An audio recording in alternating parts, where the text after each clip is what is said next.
Bueno, muy fuertes las escenas y los hechos de las últimas horas allá en Ecuador. Y para hablar precisamente sobre esto, vamos a platicar con Alberto Beltrán. Él es analista político, quien vive precisamente de primera mano esta situación. Gracias por tomar la llamada, por platicar con nosotros esta tarde. Muchísimas gracias, un abrazo fuerte desde Ecuador.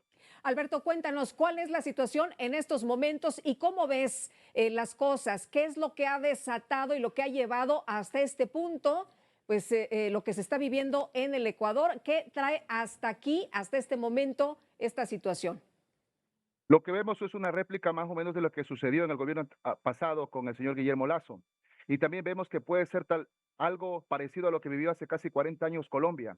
Estamos hablando de que el Ecuador, a ser ahora mismo uno de los países, o por no decir el país de paso de la droga, de la cocaína que se produce en esta región, dicen algunos organismos internacionales que cerca del 70% de la droga del mundo pasa por Ecuador.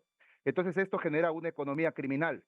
Antes, organizaciones delictivas que se dedicaban tal vez a robar vehículos muy pequeñas, son organizaciones delictivas en las que está al frente grandes capos, como uno que escapó no hace poco, no hace mucho, el día 5 de enero, escapó uno de los capos más grandes de aquí en Ecuador, y otro que es alias Colompico, que es acusado por la fiscalía por ser uno de los actores intelectuales del asesinato del ex candidato a presidente Fernando Villavicencio, y de estar al frente de un dispositivo y de un posible ataque también y atentado contra la vida de la fiscal general de la Nación, Diana Salazar.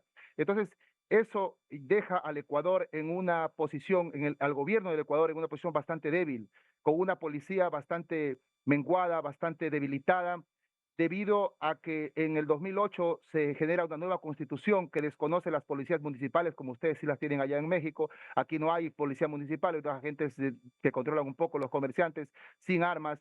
Acaba también con la policía de tránsito y se debilita el Estado en su fuerza pública. Y esto es aprovechado por las grandes mafias aquí en el Ecuador, ahora con grandes economías, productos y aliados de grandes carteles de narcotráfico, radicados también allí en la Ciudad de México, que digo, En México, en sí, México, en el país. en su país, en Alberto, México en general, en varias regiones. de hecho, el presidente de Ecuador ayer decía que pues la situación también estaba acelerada por la presencia de grupos criminales mexicanos como el Cártel Jalisco y el de Sinaloa.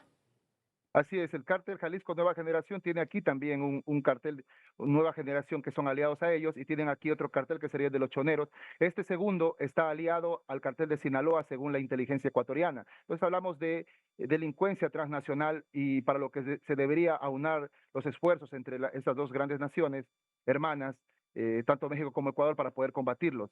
El presidente ha emitido hace menos de un día, hace menos de 24 horas, un decreto con el que los declara a ellos actores terroristas, organizaciones terroristas. Sin embargo, ya llevamos 2 días que también se declaró un estado de excepción, pero vemos que hay una falta de acción del gobierno, una falta de acción de las Fuerzas Armadas, también dado por una cosa, que nosotros, según estudios internacionales, el Ecuador está infiltrado en un 36% en la fuerza pública.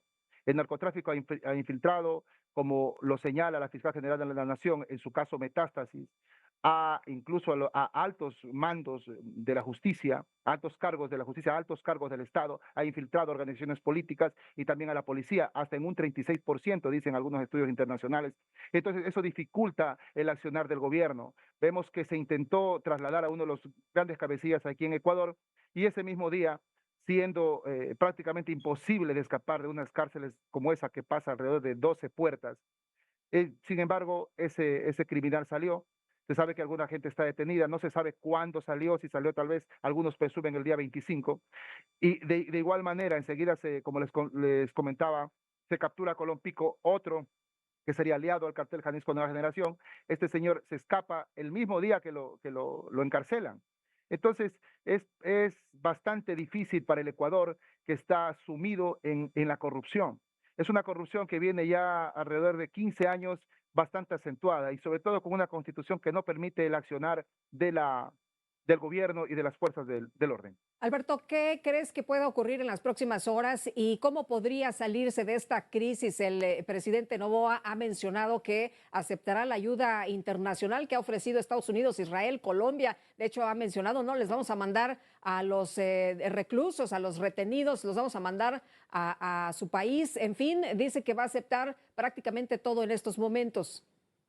La verdad es que Colombia nos ayudaría mucho haciéndose cargo de 1.500 reclusos que tenemos aquí ya con condenas y es más, los acuerdos internacionales lo permiten, la ley lo permite, cerca de 1.500, como lo había señalado, colombianos podrían irse. Los recursos están bastante debilitados, las cárceles no las controla el Ecuador y como se dice vulgarmente, como se dice en la calle, el que controla las cárceles controla la calle. Aquí los penales están controlados por los delincuentes y no es de ahora, no es del gobierno pasado, es desde la época de Rafael Correa, incluso anterior a ella.